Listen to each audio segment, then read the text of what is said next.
কাশ্মীরের পেহেলগামে পর্যটকদের ওপর গুলির শব্দ থামার আগেই আকাশে গর্জে উঠেছিল ভারতীয় যুদ্ধ বিমান। বুধবার গভীর রাতে পাকিস্তানের আকাশ সীমা চিরে শুরু হয় অপারেশন সিঁদুর।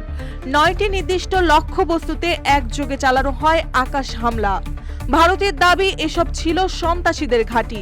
পাকিস্তানের দাবি নিহত হয়েছে 8 জন, আহত অন্তত 35, যার বেশিরভাগই বেসামরিক।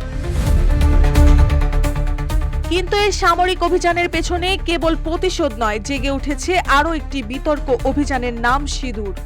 একটি সামরিক অপারেশনের নামকরণ কেন একটি হিন্দু বিবাহ রীতির প্রতীকে?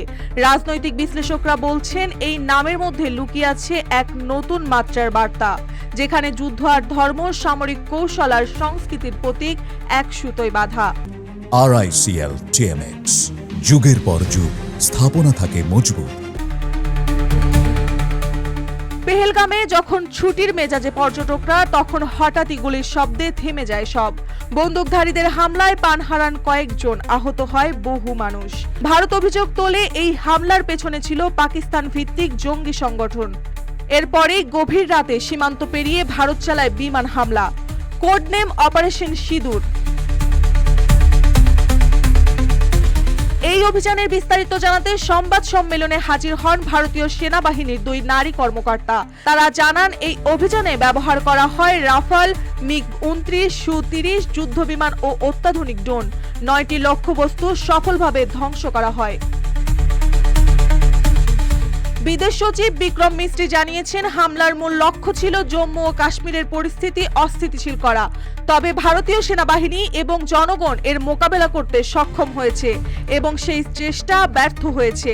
তিনি আরও দাবি করেন, ভারতীয় প্রক্রিয়া ছিল সামঞ্জস্যপূর্ণ, দায়িত্বশীল এবং উত্তেজনা সৃষ্টিকারী নয়।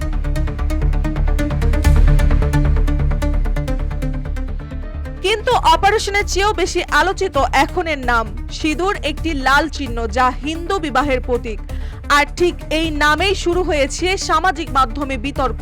নিউ ইয়র্কে বসবাসকারী পাকিস্তানি লেখক ও গবেষক আজাদ ইসার প্রশ্ন তুলেছেন, এই নাম কি কেবল প্রতীক, নাকি পাকিস্তানকে নিজের করে তোলার এক সাংস্কৃতিক অগ্রাসনের ইঙ্গিত? তিনি এক্সে লেখেন, ভারত নিজেকে সাম্রাজ্য হিসেবে প্রতিষ্ঠা করতে চায়, যেখানে পাকিস্তান যেন সিঁদুর পরা কোণে।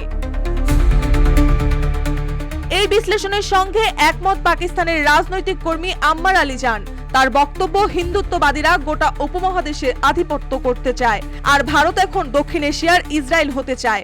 আম্মার অভিযোগ করেন, মোদী সরকার শুধু পাকিস্তান নয়, বরং চীন, নেপাল, শ্রীলঙ্কা, এমনকি বাংলাদেশের সঙ্গে সম্পর্ক তলানিতে ঠেলে দিয়েছে।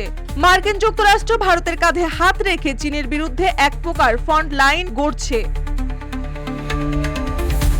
পাকিস্তান সেনাবাহিনীর মুখপাত্র লেফটেন্যান্ট জেনারেল আহমেদ শরীফ চৌধুরী বলেন, এই আগ্রাসনের জবাবে পাকিস্তান কঠোর ও ব্যাপক প্রতিক্রিয়া দেবে। পাকিস্তানের সংবাদ মাধ্যম দাবি করেছে, তারা ভারতীয় বেশ কিছু যুদ্ধবিমান ও ড্রোন গুলি করে নামিয়েছে।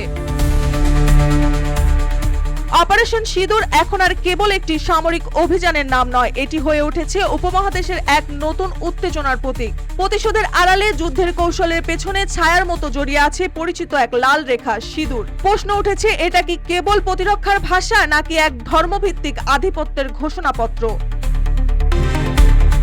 সীমান্তের ওপারে বন্দুক, কিন্তু শব্দ গর্জে উঠেছে আকাশ জুড়ে। এই সংঘাতের শেষ কোথায় তা এখনো অজানা, কিন্তু নিশ্চিত সিঁদুর শব্দটি দক্ষিণ এশিয়ার ভূ রাজনীতিতে এখন এক নতুন রহস্যের নাম। মার্জিয়া মৌ, রূপালী বাংলাদেশ।